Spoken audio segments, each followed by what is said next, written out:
오늘은 제가 가장 사랑하는 문장 하나를 소개하며 영상을 시작합니다. 막 구운 따끈한 빵을 손으로 뜯어 먹는 것. 오후의 햇빛이 나뭇잎 그림자를 그리는 걸 바라보며 브람스의 실내악을 듣는 것. 서랍 안에 반듯하게 접어놓은 속옷이 잔뜩 쌓여 있는 것. 새로 산 정결한 면 냄새가 풍기는 하얀 셔츠를 머리에서부터 뒤집었을 때의 기분. 무라카미 하루키의 수필집 랑겔한스 섬의 오후에 나온 문장들입니다. 어떠세요? 저는 이 문장을 읽으면서 마음에 수북히 쌓여있던 먼지가 따스한 햇살이 비치는 넓은 창을 통해서 훌훌 날아가 버리는 그런 느낌을 받았거든요. 읽기만 해도 기분이 좋아지는 문장이 있다는 사실에 굉장히 놀랐습니다. 또 우리 삶에 영향을 미치는 작고 소소한 행복들의 힘을 느끼기도 했습니다.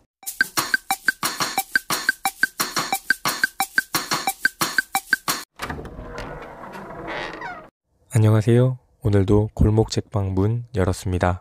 오늘의 책은 우리가 살아가며 놓치고 있는 작은 기쁨들에 대해 생각해 볼 수 있게 하는 유인경 작가님의 에세이 기쁨 채집입니다. 유인경 작가님은 전 경향신문 부국장 겸 선임기자로 계시다 여기자중 최초로 정년 퇴임하신 분이라고 합니다. 저는 잘 몰랐는데 어머니께서 좋아하는 분이라고 하시더라고요. 그래서 책에 더 관심이 갔습니다. 이 책은 제목과 책 표지만 봐도 사실 기분이 좋아집니다. 또 책을 읽는 내내 입가에 웃음이 끊이질 않았어요. 작가님의 생각이나 말, 행동들이 저와 참 비슷했거든요. 혼자만의 자투리 시간을 좋아하고 구름 보는 시간을 좋아하고 카페에서 혼자만의 희망 에너지를 투여하는 시간을 갖는 것, 그 등에서 진짜 저랑 비슷하다 이렇게 생각했어요. 더 나아가 이런 기분이 좋아지는 에세이를 써보고 싶다는 욕심도 들었습니다. 기쁨 채집에서 발견한 선물 같은 문장들을 몇 가지 소개하고자 합니다. 행복지수가 높다는 덴마크의 경우 어릴 때부터 유머나 웃음의 중요성을 배운단다. 재미있고 즐거운 순간에 함께 나누는 웃음이 아니라 인생의 힘든 사건을 겪으면서도 그것에 대해 농담하고 웃어넘기는 걸 가정이나 학교에서 배운단다. 그게 행복지수 1위 국가를 만든 비결 같다. 유머에 대해 학교에서 배운다는 내용이 참 신선했습니다. 지식보다 인성과 삶을 살아가는 힘을 기르는 곳이 학교라는 생각을 가지고 있으면서도 정작 유머와 웃음을 배울 수 있다는 사실을 생각해보지 못했거든요. 그래서 제가 나름 유쾌한 사람이기 때문에 우리 아이들이 웃음에 인색하지는 않을 거라 생각이 드니 좀 다행입니다. 컴퓨터가 잘 안 될 때는 재밌는 영상 보여주고 싶었는데 선생님이 대신에 재밌게 생긴 얼굴 보여줄 테니까 이 얼굴 보면서 이야기 들어보자 라고 이야기합니다. 또 열정적으로 수업을 하다 보면 삑사리가 나곤 하는데요. 그럴 때도 노래방 갈 때는 이렇게 삑사리가 나는데 그래도 교실에서 가끔 한 번이니까 참 다행이지 않아? 이게 유머냐고요? 저희 아이들이 참 착해요. 이거 가지고 웃어줍니다. 생각해보면 평범한 일상은 놀라운 기적이다. 몇십 조인지 알 수 없는 내 몸의 세포들이 계속 살아있다는 것, 바이러스나 각종 균들을 이겨내고 심장이나 위 같은 장기들이 무난히 활동하는 것도 행운이 아닌가?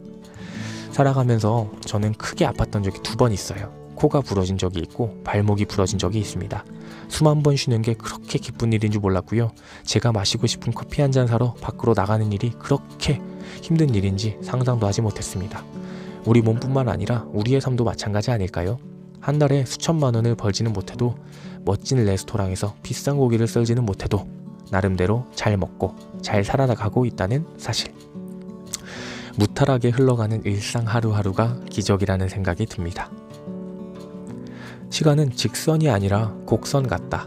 시간은 똑딱똑딱 정확하게 흐르고 누구에게나 공평하게 주어지지만 어느 공간, 어떤 상황, 어떻게 받아들이냐에 따라 똑같은 시간도 아주 짧게 혹은 아주 길게 느껴지기도 하고 공허하게 남은 게 없는가 하면 진한 여운을 남기기도 한다. 요즘 제일 많이 느끼는 부분이라 한번 나눠봅니다. 우리에겐 같은 시간이 주어지지만 모두가 각자 다르게 보내고 있어요. 그 시간을 걱정을 수집하며 보낼 것인지 또는 기쁨을 채집하며 보낼 것인지 선택권이 우리에게 있습니다. 저는 보통 지옥을 생각하면 무서운 지옥 관리자 밑에서 끊임없이 불에서 고통을 받는 모습이 떠오르거든요. 지옥에 떨어진 사람에게는 선택권이 없습니다. 하지만 선택권을 가지고 있는데도 굳이 우리가 지옥에서 살아갈 이유가 있을까요?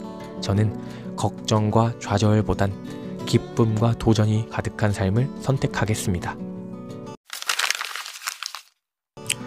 종종 아픔, 배신, 고통과 같은 슬픈 감정이 찾아올 때도 있지만 그럼에도 불구하고 그 슬픔 속에서도 기쁨을 찾아내는 것, 또 아무 의미 없다고 생각하기 쉬운 일상 속에서 작은 기쁨들을 채집하는 것. 이 책이 성공과 목표 달성을 위해 내달리느라 소소한 기쁨은 내팽개치고 있는 많은 이들에게 조금이나마 기쁜 일상을 돌려줄 수 있지 않을까 생각이 들었습니다. 골목 책방의 짧은 평. 요즘 저희 어머니께서 요즘 삶이 무료하다 이런 말씀을 많이 하십니다. 그래서 오늘은 엄마에게 이 책을 선물했습니다.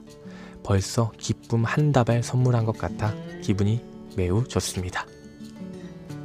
오늘 영상을 보시면서 오늘 하루 있었던 일들 중 자기가 찾은 소소한 기쁨에 대해서 댓글로 한번 남겨주세요. 방송 끝! 오늘 방송도 들어주셔서 정말 감사합니다. 항상 좋은 이야기로 보답하겠습니다. 구독과 좋아요 부탁드립니다.